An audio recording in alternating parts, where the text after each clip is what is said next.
Dan di Indonesia ada dua grup yang datang ke Indonesia. Alawiyun, mereka adalah saudara-saudara kita yang mengaku keturunan dari Ahlul Bait, dari Rasul sallallahu alaihi wasallam. Kita percaya enggak? Ya percaya. Mereka ngaku mereka keturunannya Rasul sallallahu alaihi wasallam, mereka punya pohon nasab, ya silahkan. Kita akui itu. Makanya Ahlul Ba'alwi yang mereka mengaku Ahlul Bait, ya sudah. Kita nggak boleh mendustakan. Kecuali yang punya bukti mereka bukan Ahlul Bait. Mereka ngaku Ahlul Bait, ya kita katakan inti Ahlul Bait. Dan ada ketentuan, aturan-aturan menjadi keluarga Rasul SAW. Nggak boleh makan zakat. Itu menjadi orang yang paling wajib menegakkan sunnah. Itu ada aturan. Yen besuk Maryang eman yen wonten grahana ning sasi srengenge kembar liu. Terus nih. Lintang alit gumlareng siti. Ngono. Sawi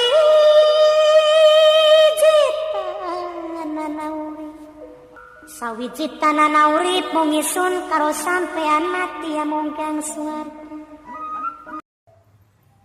Orang-orang Arab itu hijrah mereka sebelum tahun 900-an itu tidak terlalu banyak. Sejak tahun 1850-an baru mulai banyak orang-orang Hadramut yang datang ke Indonesia. Kebanyakan orang Arab yang datang ke Indonesia ini dari Hadramut. Karena apa? Yang pertama karena kehidupan di Hadramut sangat susah. Apalagi Hadramut dulu dijajah sama Inggris. Sehingga banyak orang-orang Hadramut yang keluar. Bukan cuma ke Jawa. Mereka juga ke Amerika, kemana. Mereka pokoknya meninggalkan negerinya. Karena faktor politik, negeri, dan ekonomi. Akhirnya mereka sampai ke Indonesia. Dan di Indonesia ada dua grup yang datang ke Indonesia. Alawiyun, mereka adalah saudara-saudara kita yang mengaku keturunan dari Ahlul Bait, dari Rasul sallallahu alaihi wasallam. Kita percaya enggak? Ya percaya. Mereka ngaku mereka keturunannya Rasul sallallahu alaihi wasallam, mereka punya pohon nasab, ya silahkan. Kita akui itu. Sebagaimana ana Syafiq bin Riza bin Hasan bin Abdul Qadir bin Salim bin Zain bahasa lama. Lalu ada orang ngomong sama anak, ente bukan bahasa lama. Kata, lebih tahu ente apa ana dengan nasab ana? Ya ana lah. Makanya Ahlul Ba'alwi yang mereka mengaku Ahlul Bait, ya sudah. Kita nggak boleh mendustakan. Kecuali ente punya bukti mereka bukan Ahlul Bait. Mereka ngaku Ahlul Bait, ya kita katakan ente Ahlul Bait. Dan ada ketentuan, aturan-aturan menjadi keluarga Rasul SAW. Nggak boleh makan zakat. Itu menjadi orang yang paling wajib menegakkan sunnah. Itu ada aturan. Yang datang ke Indonesia dua. Dari Alawiyun dan dari Masyaikh. Lalu kalau kita bicara orang Arab itu ada kasta-kastanya juga. Yang pertama disebut Qabail atau Gabail. Mereka adalah hamalatus silah, tukang perang. Gabail ini ya pokoknya mereka perang, nguasain mana itu disebut Gabail. Yang kedua ada at-tujar, pedagang. Mereka yang kerjanya ya pedagang orang-orang fulus. Yang ketiga az-zurra wal fallahu, para petani. Ada lagi yang di bawah mereka. Yang ke Indonesia ya macam-macam. Ada yang dulunya mereka Gabail datang ke Indonesia, ada yang Ahlul Bait datang ke Indonesia, ada yang pedagang datang ke Indonesia, ada yang mungkin juga petani datang ke Indonesia mereka untuk memperbaiki taraf hidup mereka di Indonesia. Cuma tetap Ba'alwi, mereka menjadi tokoh agama. Jarang dari orang-orang Arab Masyaikh ini jadi tokoh agama. Seakan-akan hanya milik mereka. Datanglah ke Indonesia, mereka kumpul di Indonesia. Jadilah orang-orang Arab sekarang untuk melihat itu yang tersisa. Jumlah orang Arab di Indonesia itu ketika Anda nulis ini Jadi 8 tahun yang lalu itu di koran Ar-Riyadh insyaallah disebutkan jumlahnya 5 juta orang Arab yang di Indonesia. Yang di Hadramut nggak sampai 2 juta atau 3 juta. Yang di Indonesia lebih banyak orang. Karena yang di Hadramut banyak keluar. Kemudian Syekh Ahmad Surkati, beliau berulang kali dalam kitabnya. Ini kitab yang tulisan tangan beliau. Insya Allah bukan beliau yang tulis tangan. Beliau mengimlakkan kepada muridnya ketika perjalanan. Judul kitabnya ini Ithaful Ibad. Ini kitabnya Syekh Ahmad Surkati. Ithaful Ibad bitafnidi maza'imil Haddad. Ini kitab dialog dengan Al-Haddad, salah satu dari tokoh Alawiyin.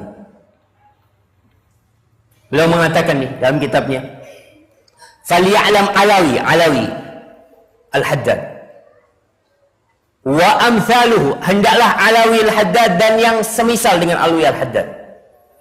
"Anni," kalau aku nih, "lastu minal ladina yukhawwafuna bismi ahli sunnah wala bismil jumhur." Aku bukan termasuk orang yang bisa ditakut-takutin dengan ahlu sunnah, jumhur ulama.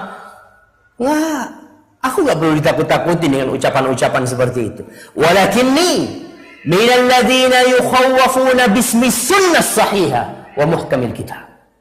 Tapi aku adalah orang yang perlu ditakutin dengan sunnah yang benar dan kitab yang jelas, Al-Quran Karim. Kalau mau nakut-nakutin jangan pakai omongan, ente menyelisihin ini, enggak. Kalau ente ada sunnahnya, ente bisa takut-takutin ana. Ini Syekh Ahmad Surkati. Wa ahlu sunnah fi nadhari, kata Syekh Ahmad Surkati, dan ahlu sunnah menurutku, man ya'tamiduna ala kitabillah wa sunnati rasulihi sahihah.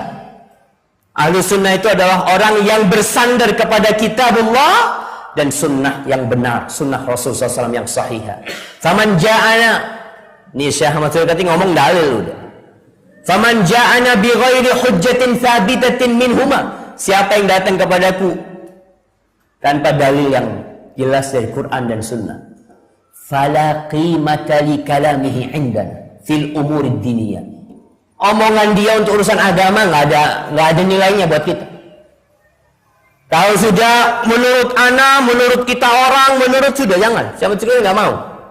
Kita ini urusan agama, jangan menurut ente, jangan menurut nenek ente, jangan. Ini menurut Al-Quran dan Sunnah. Ini urusan agama. Syekh Ahmad Surkati nggak perlu ente takut-takutin ente menyelisih ahlu sunnah. Syuf, kalau sunnah yang mana sih? Jumhur ulama yang mana? Kalau memang benar anda menyelisihin, anda akan tinggalkan. Tapi kalau segera ditakut-takutin, banyak orang suka ngomong-ngomong seperti itu. Kata Syekh, walau kana mil al-ard, walaupun ucapannya itu sepenuh bumi, tapi kalau nggak ada kitabullah, nggak ada sunnah Rasul, aku nggak terima. Faman sya'a falyu'min wa man sya'a falyakfur. Fahasbunallah wa hasbuhu wa indallahi tajtami'ul khusum. Cukup Allah sebagai penolong kita dan penolong dia, dan nanti kepada Allah akan bertemu tuh, berjumpa orang-orang yang ribut. Para jamaah, Syekh Ahmad Surkati benar-benar mengajak kepada sunnah Rasul SAW. Tapi ingat, beliau bukan ma'asum.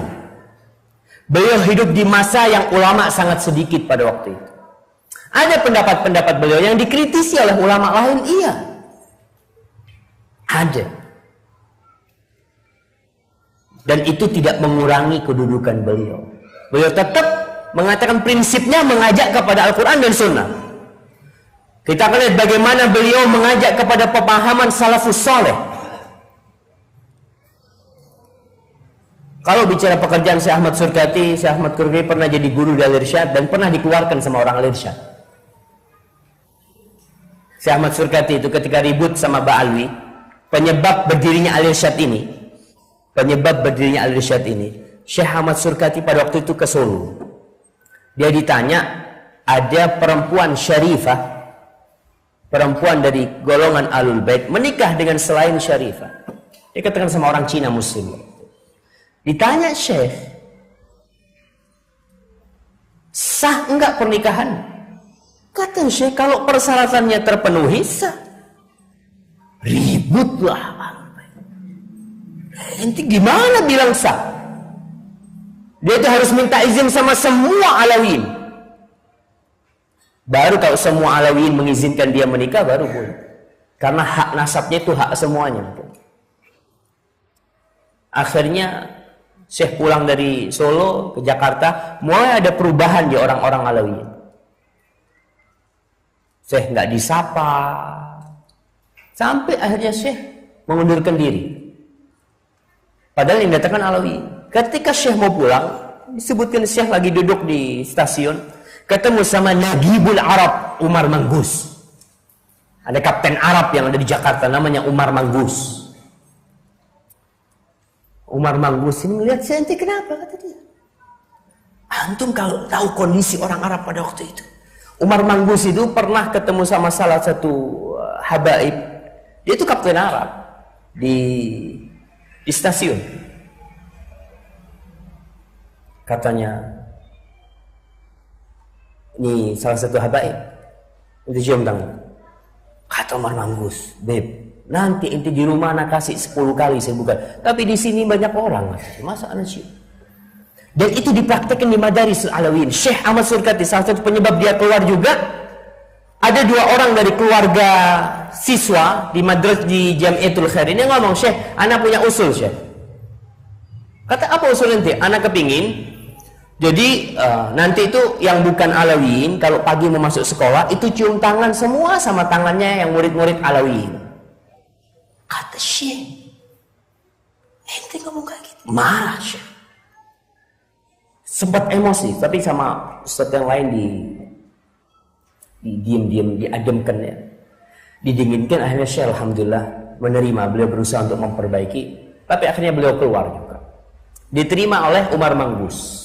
Kata Umar Manggus, Syekh, kau nggak usah pulang, kita bikinkan madrasah. Nama madrasahnya Madrasatul Islah wal Irsyad. Tuh, madrasah yang pertama. Tahun berapa Irsyad berdiri? Jemaah 1914.